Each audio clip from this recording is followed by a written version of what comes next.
We're going to give you the percent chance of upset for 4 different games and teams that, if they don't bring it, could very well have a higher likelihood of getting upset than the average Bear this coming weekend. So, a game that we already predicted on yesterday's show, Colorado, plus 20.5 going to Oregon. Now, if Colorado were to win this game, this would not be the first time they beat a 3-touchdown spread.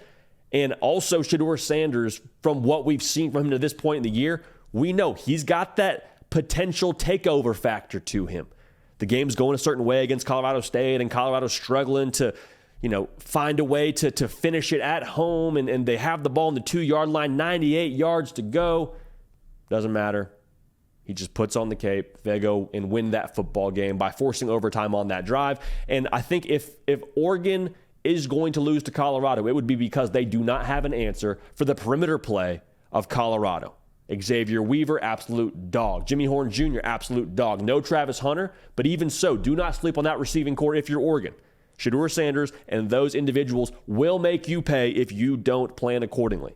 Get into a track meet, I think Colorado wants to play that style of game. Now, defensively for Colorado in this game, Charles Kelly, defensive coordinator coming over from Alabama to coach the entire defense at Colorado, he's going to have to dial it up. Like, if they play this game straight up, our guys versus your guys, and that front 7, Colorado will not win.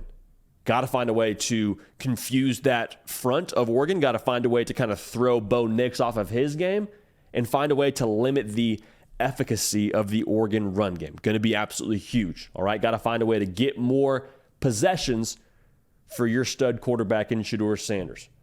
Even so, I think there's a 39% chance of upset for Colorado going to Eugene. And we'll talk more about that game here in just a little bit. UTSA going to Knoxville, Tennessee to play the Vols. The Vols kind of licking their wounds a little bit from that game against Florida. Is there a hangover there? Is there a little bit of Florida beats you not just one game, but beats you twice because you don't bring your A game coming back home and playing a lesser opponent? We'll see. A key ingredient for this game, Frank Harris is probably the best quarterback in college football that nobody seems to talk about. He's dinged up right now. He's day-to-day at the time of us being live right now. He has to play for UTSA to pull off the upset. Has to play. If he doesn't play in this game, percent chance of upset goes down to 0. All right, so that has to happen. If you're Tennessee now, you got to clean up the intermediate pass game because there's a lot of talk around Joe Milton, how far he can throw it and his deep ball. And I wasn't honestly overly concerned by what I saw in that Florida game with what he was doing throwing the ball deep. I was concerned with how consistent they were on those throws that were 10 to 15 yards. Those throws, I didn't see Florida do a ton that would make that difficult in coverage. Now, they applied some pressure. I understand things like that. It wasn't a clean pocket all the time for Joe Milton. But even so, when those shots are there and we're the Tennessee offense, we gotta hit on those. We got to take doubles. We'll take home runs all day long, but when they give us a double, when we got just an easy 10-yard completion, we can't throw that in the dirt. And if that's not dialed in this week, UTSA, if Frank Harris plays, has a chance to kind of hang around, make it interesting. You're checking the box score right around the third quarter. You're like, wait a second. Tennessee's only up by a touchdown on UTSA at the crib? Turn that on. You don't want to have that feeling. So percent chance of upset in that game for UTSA, I think they're at 17% chance of upsetting Tennessee. Arkansas going to LSU this week. Now, Arkansas just dropped a tough one against BYU. LSU had a phenomenal showing against Mississippi State, and that's why the spread is what it is. They are 17.5-point dogs is Arkansas going to Baton Rouge. Now, I hate this spot for LSU. We talked about spots last week with Florida State and Boston College and said, hey, keep an eye on this one now. I hate this spot for Florida State. Got to go on the road.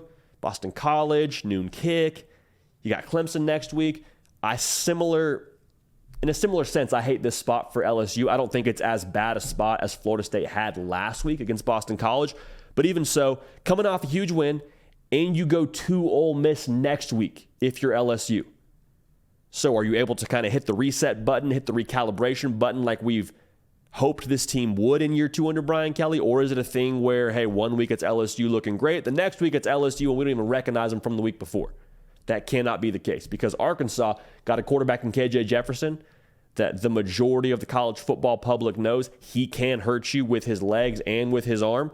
And anytime you have a quarterback that has that what-if factor to him, who's got a proven resume to him, KJ Jefferson played a lot of football. Not only is he extremely talented, just schematically, there's some things within this game that could make LSU a little bit off balance. The quarterback run game is so annoying to defend because you get an extra blocker if you're Arkansas. Typically, average running play, you have 9 blockers, 1 ball carrier. The quarterback's kind of just handing it off and watching everything happen. Quarterback run game, you get 10 blockers because that running back now can lead block for the quarterback. So you hate that if you're LSU. You're going to have to prep for it during the week. I think LSU should take care of business if they play to their standard and play to their level of potential on that roster. But even so, man, I'm nervous with KJ Jefferson, and I'm nervous with that spot for LSU. So we give Arkansas a 24% chance to upset LSU based on our extremely complex algorithm and numbers that we have crunched and stayed up all night, tinkering with this formula, if you will. Texas going to Baylor. Baylor's a 14.5-point dog. Night game in Waco. McLean Stadium, and there is kind of a conversation to be had about the atmosphere in McLean Stadium week in and week out for Baylor. Right now, they don't have a ton to cheer for with how Baylor has started. But I can say from having been in that stadium, when you have the attention of that fan base, it's pretty electric now. It's not the biggest stadium in the world, so it kind of packs in pretty well when they have a good opponent in town. And for Texas, now remember, they go to the SEC next year. This is their first game in the Big 12 Conference in 2023. This is Baylor's Super Bowl. And that's not to talk down on Baylor. Texas is going to be everybody's Super Bowl when they play them in the Big 12. So the reality for Texas is that hangover that you had against Alabama going into the Wyoming game. You had a great win in Tuscaloosa. That was awesome. We saw it. We saw all we needed to see in terms of what that roster can be. But when it comes to playing lesser competition, we always talk about this with Texas.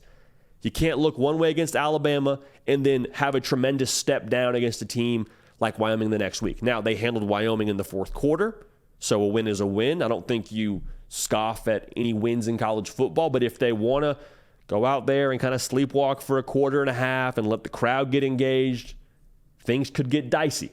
So the roster itself is good enough to beat Baylor. Make no mistake, Texas should win this football game, but it's personal for Baylor. And head coach Dave Aranda is one of the best minds in college football. I truly believe that.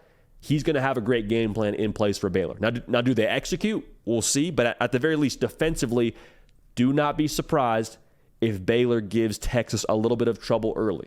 Now, Baylor lost to Texas State early in the year, and then Utah came to town and they gave them trouble. So, a pretty wide degree of variance here from what we're going to see from the Bears.